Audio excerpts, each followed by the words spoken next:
السلام عليكم البنات، ان شاء الله لا فيديو تاع اليوم نسيبكم بحاله جيده ان شاء الله. وكما عاودتكم كل خطره نجيبوا وصفه جديده. اليوم جبت البراج او المبرجه ونبداو نوريكم في المقادير.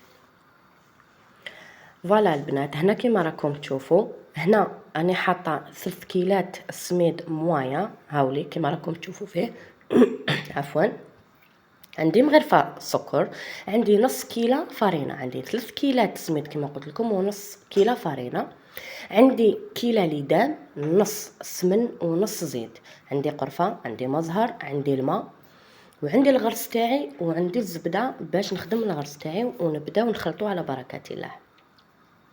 فوالا البنات، هنا بعد ما رميت الكيلات تاوعي في الجفنه، زدت عليهم الملح، زدت عليهم المغرفه تاع السكر اللي وريتكم من قبل. تنجمي ديري مام مغرفه عسل باش يجيك داك اللون الذهبي، انا فضلت ندير سكر. ونخلط النواشف مع بعض. نزيد نضيف الكيلة تاعي تاع الزيت والسمن، من الاحسن تخليهم حتى يبردوا، ما ديريش السمن سخون. فوالا نبسس مليح السميد تاعي. فوالا ندخل ليدام في السميد. سرعت لكم الفيديو باش ما ياخذناش وقت طويل كالعاده. فوالا تحكيه مليح بين يديك. فوالا طريقه يعني سهله ومبسطه، تنجم اي وحده ديرها في البيت تاعها.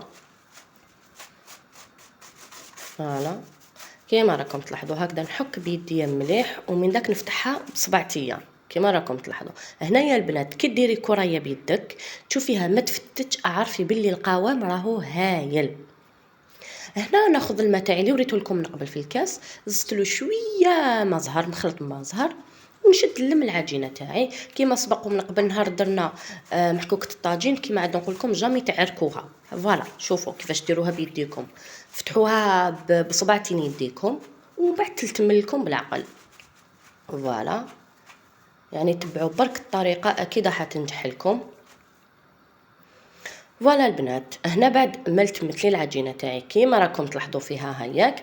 فوالا نحطها اكوتي، نحطها واحد 5 دقائق ما بيد نوجد الغرس تاعي ونولي لها.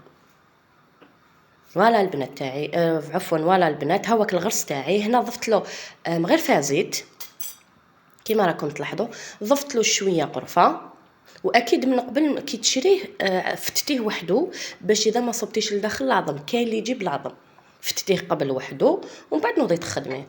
هنا بديت نطري فيه بالماء والمزهر، ونزيد ندير له الزبده كيما راكم تلاحظوا. المغرفه تاع الزبده اللي كانت عندي على حساب يعني درجه الحراره تاع الغرفه. فوالا وتعركيها حتى يولي لك عجينه تماما ويجيك طري كيما راكم تلاحظوا. يعني قعدوا تشمخوا شاك فوا بالماء حتى يولي لك طري كيما راكم تلاحظوا. من جهه اخرى نولي العجينه تاعي اللي كنت عركتها من قبل، اللي كنت وجدتها من قبل، قسمتها على زوج عجينات، يعني زوج عجينات كما راكم تلاحظوا. درت لها من التحت فوالا كما راكم تشوفوا، فتحوها كما راكم تلاحظوا، يعني ما تفتحوهاش مليح باش من بعد اللي نفتحوها نرققوها.